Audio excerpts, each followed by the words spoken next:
So mga tol, sumabog po ang balita na hindi daw main event ang angas ng Pinas Janril Casimero ngayong buwan ng October 12 versus Yukinori Ogoni ng Japan. Wala daw main event mga tol ng 10 rounder.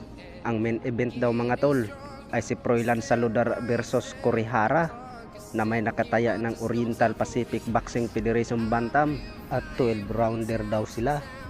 At sabi ng member sa Treasure Boxing Promotion mga tol na si Mark Alisna ay main event daw ang angas ng Pinas Janril Casimero dahil ay sabi daw ng promoter niya na si Masayuki. Alam naman natin mga tol ay sikat na sikat sa bansang Japan ang ating pambatong angas ng Pinas Janril Casimero dahil sa walang tigil sa paghahamon ng knockout artist ng Japan na Naoya Inoue. Sigurado yan mga tol. Sa October 12 ay manood yan si Naoya Inoue sa laban ng angas ng Pinas Janril Casimero versus Yukinori Ogoni. At banat ng angas ng Pinas Janril Casimero mga tol ay patauben lang daw niya si Yukinori Ogoni ngayong buwan ng October 12 at ipapakita niya kay Naoya Inoue.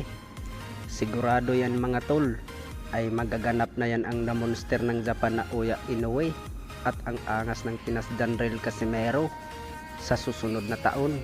Pero hindi pa natin alam mga tol kung matutuloy ang Naoya Inoue at Casimero sa susunod na taon dahil may paparating na laban ang WBIBF Super Bantamweight World Champion Marlon Tapales versus Naoya Inoue ngayong buwan ng December. Ay kung sakali ay mananalo si Marlon Tapales ay hindi na yan matutuloy ang Casimero versus Naoya Inoue. Ay kung sakali naman manalo si Naoya Inoue sa ating pambato na si Marlon Tapales ay may balak pa na si Luis Neri ang isusunod bago ang angas ng Pinas Janril Casimero.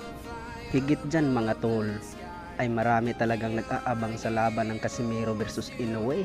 Kung mangyayari yan mga tol ay sigurado yan mabinta talaga ang laban ng dalawa.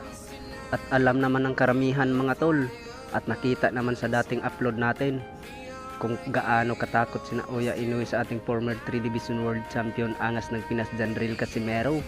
Kaya hindi matutuloy talaga ang laban ng Casimero at Inoue. Hindi mangyayari dahil ay iniwasan pala ni Naoya Inoue ang ating pambato ng angas ng Pinas Janril Casimero. Alam naman ni Naoya Inoue baka masisira ang karir niya. Sa kabilang banda naman mga tol, ang ating pambatong IBF Super Flyweight Jerwin Angkahas ay may paparating na laban ngayong November mga tol. Makakalaban niya ang kapatid ni Naoya Inoue na may hawak ng WBA belt na si Takuma Inoue. Magandang laban to sa ating pambato na si Angkahas mga tol.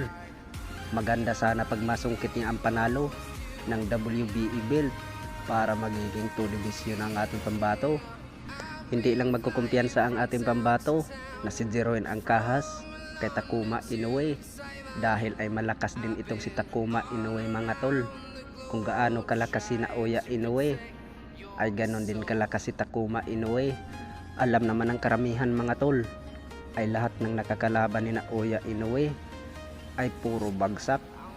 Sa kabilang banda naman mga tol, ang ating pambato na si Vincent Acero Astrolabio ay mapalaban na sa world title matapos manalo siya sa Thailander na si Nawapon kay Kana kung saan niya pinabagsak sa round 11.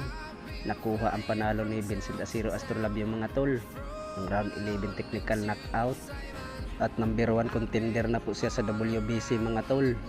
Ang may hawak ngayon sa WBC mga tol ay yung nagtalo sa ating 4 Division World Champion Nonito Donaire Jr.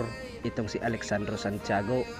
Mabigat tong kalaban ni Vincent Acero Astrolabio mga tol dahil hindi ito basta-basta itong kalabanin tong Meksikanong ito na si Alexandro Santiago. At sabi ni Vincent Acero Astrolabio mga tol ay wawasakin lang daw niya si Alexandro Santiago at ipakita niya sa buong mundo kung gaano siya kagaling.